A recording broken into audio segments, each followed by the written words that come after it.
Let's do a radical function, I think. Yeah. So we're going to take the function g of x equals 3 over x minus 2, and we're going to find g prime of x. And another way to state all of that would be to say, find the derivative with x as the variable of the function 3 over x minus 2. And we have two options. We can use the traditional formula, or we could use the alternative formula. Does somebody want to pick for me which one to use?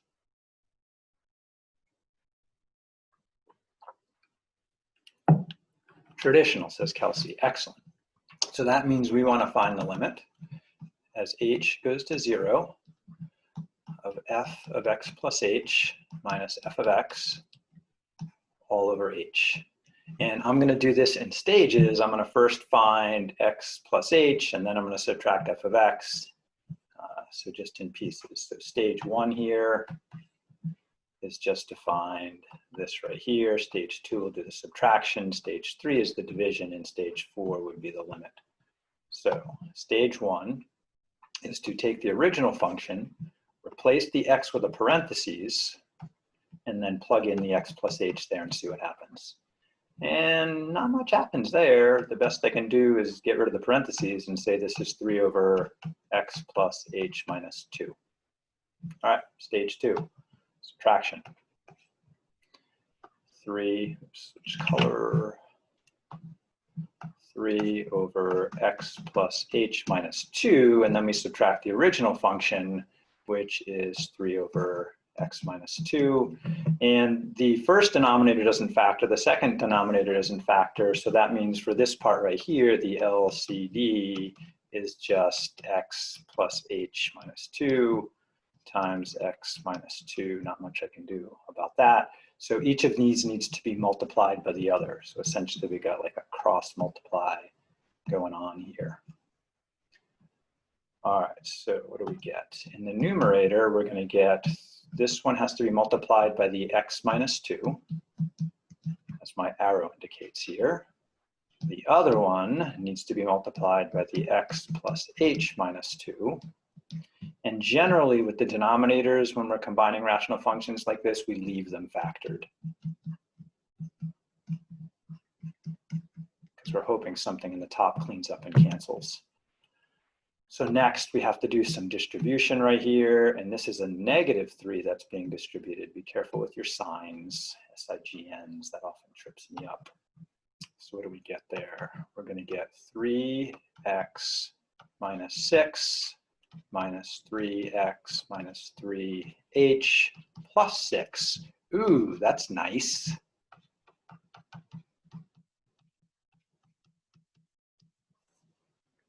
So we got a 3x minus a 3x, bye-bye. And we got a -6 plus 6, bye-bye. Cool. So we have only the 3x negative 3h in the top. Nice. So now we're ready to do step 3, divide by h. And with rational functions, instead of dividing by h, we're going to multiply by 1 over h. So for step 3 here, we're going to take our -3h over x plus h minus 2 times x minus 2 and multiply it by 1 over h. And so the h's are going to say, hey, I'm ready to divide out. A number divided by itself is 1. So this divided by that is 1. 1 times -3 is -3. So we got rid of this h in the bottom, which is 0 in the denominator, is trouble, right? So I think we're ready for the limit. Can't do much else with that. So step 4 is to apply the limit. So what is the limit as h goes to 0 of all of this? And most of you can probably just look at the above and see where the limit's going. There's only one h left, and it's disappearing from existence. So it looks like what I should have is a -3 over x minus 2 times x minus 2,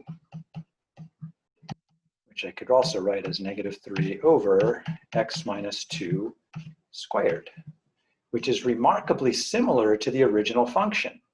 The 3 in the top turned to a negative 3, the x minus 2 in the bottom turned to an x minus 2 squared. And what we're going to notice as we do more of these is patterns evolve.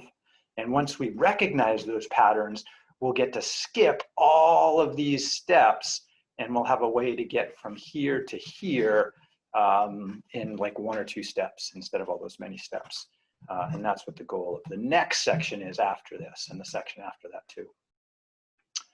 Wicked cool. Is that the right one? Well, the only way to really check is to pick a value for x and see if you have the right tangent value.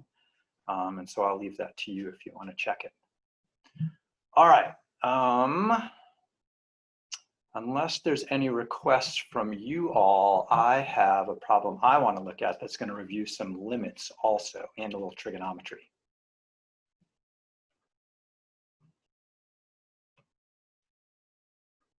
So what I want to do next is I want to try to find the derivative of the sine of x. And I'm going to go for the traditional formula here. So that means I want the limit as h goes to 0 of the sine of x plus h minus the sine of x all over h. Interesting. Well, if we tried to cheat right now and plug in h equals 0, we would get the sine of x minus the sine of x, which is 0 over 0. So we can't just cheat. So we got to find a way to clean this up.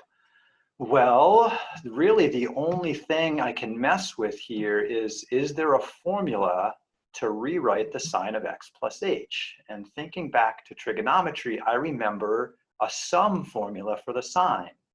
Now, does anybody actually remember it? Well, some of us are good at remembering those if it was recent, but most of us are not. So let's go and look up some formulas. So I'm going to bring our book in here, and our book has an appendix, a review of pre-calculus, and in that review is a bunch of geometry and algebra formulas, but I want trig formulas. Ah, there we go. The sine of x plus y, right there. So the sine of x plus y is equal to sine of x times the cosine of y plus the cosine of x sine of y. So it's sine, cosine plus cosine, sine. And notice they left the x and y in the same order. All right, we can do this. So I'm just going to apply that multi-step process here.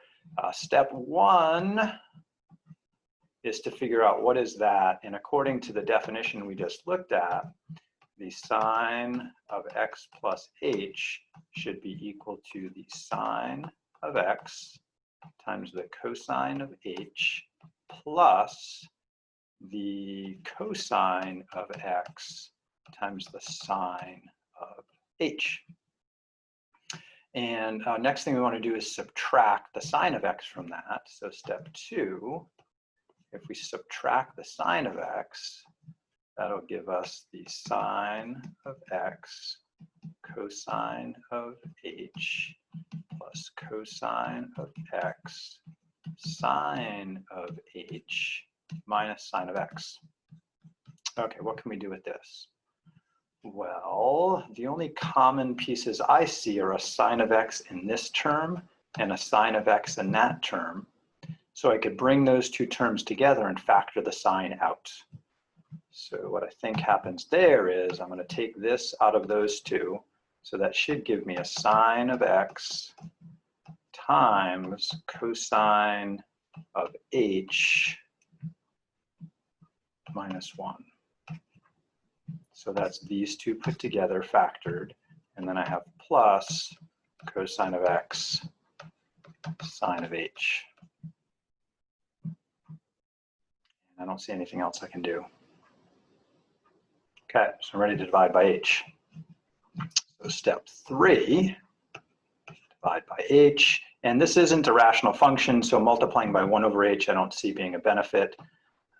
So I'm taking all of that and dividing by h, sine of x, and I think I'm going to break it on the sum there. So I'm going to write it as sine of x times cosine of h minus 1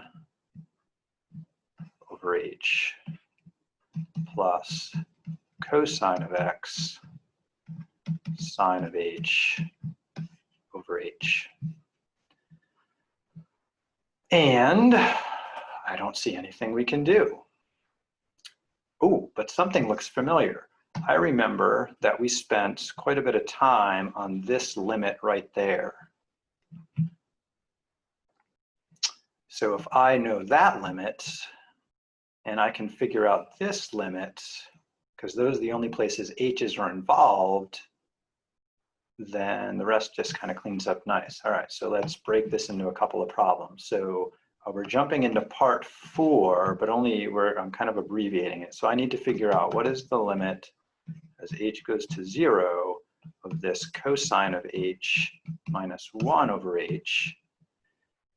And I need to figure out what is this limit as h goes to 0 of sine of h over h. And the sine of h over h, we did that numerically in a table, we did it graphically, and we did it with a little geometry. Does anybody remember what that limit is? This is one you should definitely know off the top of your head.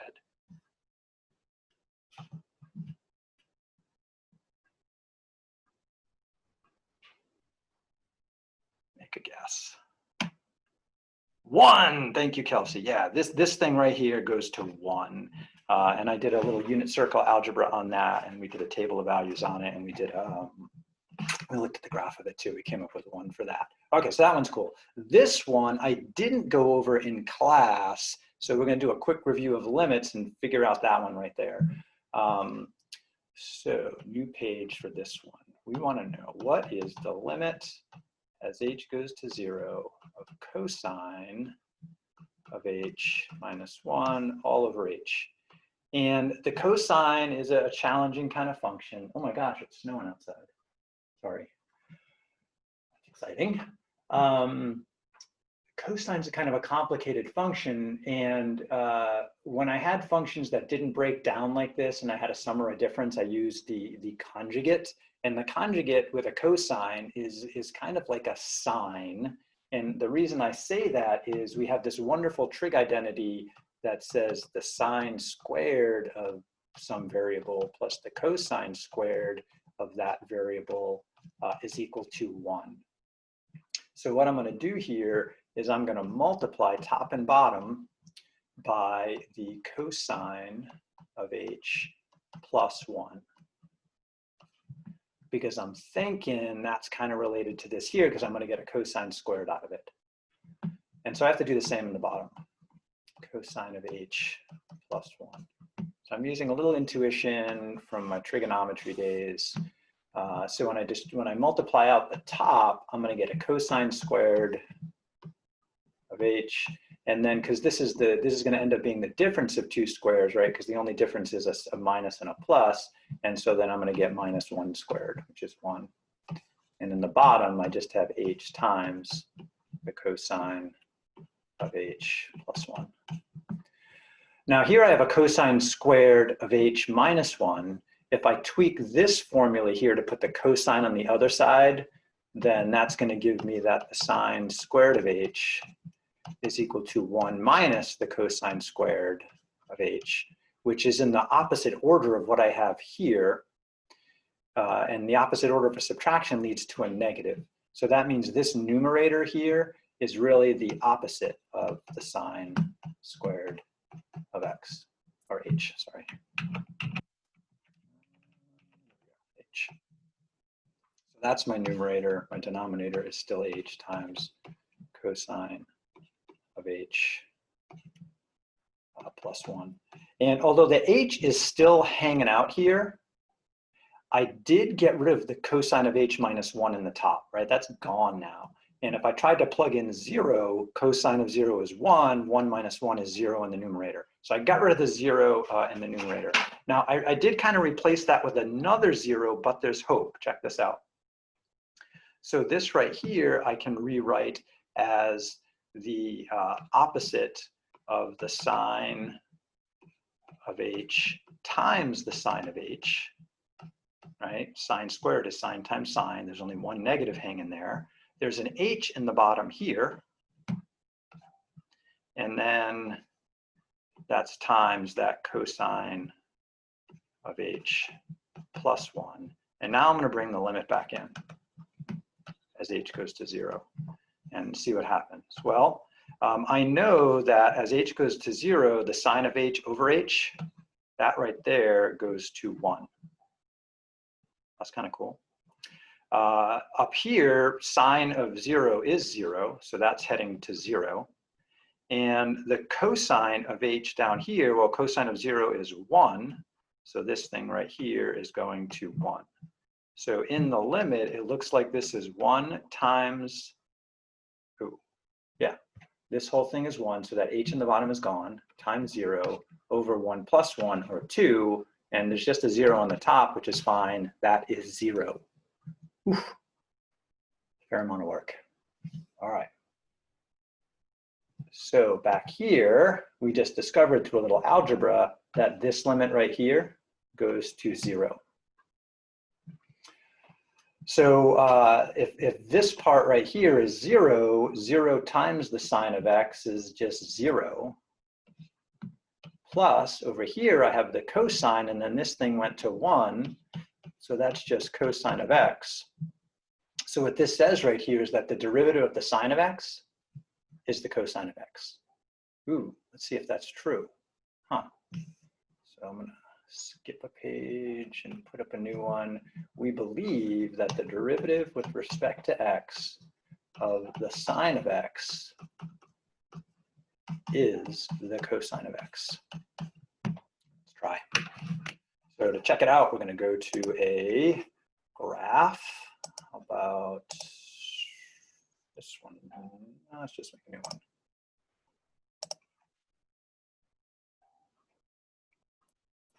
All right, so I'm going to graph f of x equals the sine of x.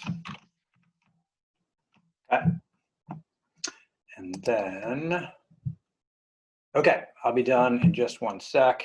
Let's see. Oh, it's 9. Wow, the clock on the wall is different than the clock on the computer. I'm so sorry, Kelsey. I didn't realize I went over by a minute. All right, take care, Kelsey. I will see you in the near future. We'll review on Monday for a test on Tuesday. If you have questions in between, write to me.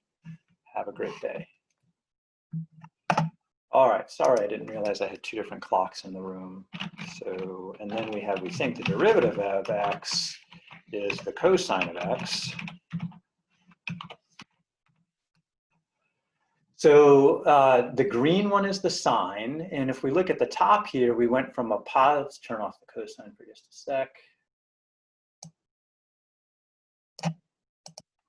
If we look at the top here, we're going from a positive slope to a negative slope on this side, so at the top the slope should be 0. And so the question is, at that point, which is what? Pi over 2? X equals pi over 2 there, just double check. X equals pi over 2. Yeah, the cosine should have a 0 there, right? And there's the 0 of the cosine. And the cosine is positive before then, indicating the slope of the sine function. All right, so we'll play with this one some more in the future, but we are out of time for fun with math. So just a quick reminder. I was doing a homework question on 3.1, but otherwise we were doing problems from section 3.2, and that's the end of this unit. There is a sample exam here that you could play with. And so this has just a bunch of problems that might appear on the test, similar to stuff that you saw in the homework. And this has many questions, 25 on a reasonable 1-hour test. I couldn't ask any more than 10 of those. That would be the limit. And then the next page here is an optional review if you want to do it. So this one doesn't count towards your grade, but I would recommend practicing problems from there. So I just pulled a bunch of homework problems from chapter 2, sections 3.1 and section 3.2. Yes. don't know where to find the recording. So if you go to the home page, there's a couple places. Under course information, there's a link to my YouTube playlists. And so recordings from this class end up in this playlist right here. And then down here, recordings from last time I taught this was 2018. So there's another list of recordings there, but the current ones are there. And then any notes I write, I also post in a Google Drive folder. So in addition to finding them there on the syllabus, there are links to the class current and past. And they usually end up in YouTube about an hour after class. I got to process them and post them. All right, other questions? You're welcome.